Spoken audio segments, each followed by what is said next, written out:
महरीन कहती है अरीज को देखकर ऐसा लगता है कि जैसे मैं सदियों से इसे जानती हूँ। मेरी और अरीज की दोस्ती हो गई है। सलमान अपनी माँ को खुश देखकर बहुत खुश होता है। महरीन आवाज़ देती है वसाई को और कहती है इसे इसकी मामा को दे आओ।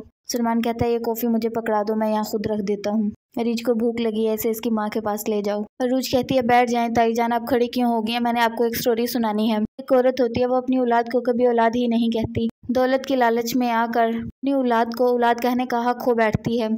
शाइस्ता कहती है क्या बकवास कर रही हो, मुझे तुम्हारी कोई बात नहीं सुननी, तुम यहाँ से जाओ। अरूज कहती है ताई जान अभी तो आप मेरी पूरी स्टोरी सुने। शाइस्ता कहती है ऐसी कोई माँ नहीं होती जो अपनी औलाद को औलाद ना समझे, अपनी औलाद को प्यार ना करे। कुछ कहती है होती हैं कुछ माएँ ऐसी, मैं जानती हूँ, मेरे सामने है ऐसी माएँ तो। शाइस्ता कहती है तुम क्या बकवास करना चाहती हो। अरूज कहती है मुझे सब पता चल चुका है, सलमान आपका बेटा है। अब तो महरीन आंटी को पसंद ही नहीं करती, उन्हें अपना बेटा क्यों देंगी, इसी मतलब से ही देंगी, वैसे तो नहीं। उन दोनों का प्यार देखकर आपसे बर्दाश्त नहीं होता ना। महरीन सलमान से बातें करती है और बहुत खुश होती है कि जब से अरीज आई है इस घर में खुशियां ही खुशियां हैं मेरे लिए। सलमान कहता है कि आप खुश हैं तो समझे सब कुछ ठीक है। तभी शाइस्ता आती है और आकर सलमान का बाजू खींचती है और कहती है ये मेरा बेटा है, तुम्हारा बेटा नहीं है। महरीन कहती है क्या तुम पागल हो गई हो। शाइस्ता कहती है ये सच है, तुम्हारा पागलपन देखकर तो मैंने अपने बेटे को तुम्हें दिया था, ये मैंने पैदा किया है। महरीन गुस्से में आ जाती है और शाइस्ता के मुंह पर थप्पड़ दे मारती है। कहती है कि दोबारा फिर मारूंगी अगर तुमने ये सब कुछ बोला तो। रीस भाई से यहाँ से ले जाएं।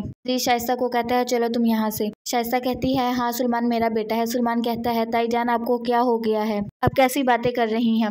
रीस जबरदस्ती शाइस्ता को वहाँ से ले जाता है। महरीन कहती है सलमान देखा तुमने, तुम्हारी ताई जान क्या कह रही थी। सलमान कहता है कि वो जो भी कह रही थी छोड़े, आप मेरी माँ हैं, ऐसा कभी नहीं हो सकता कि मेरी माँ कोई और हो।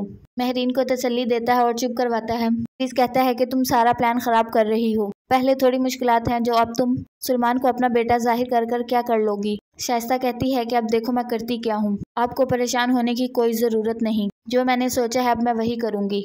अदरीस गुस्से से कमरे से चला जाता है।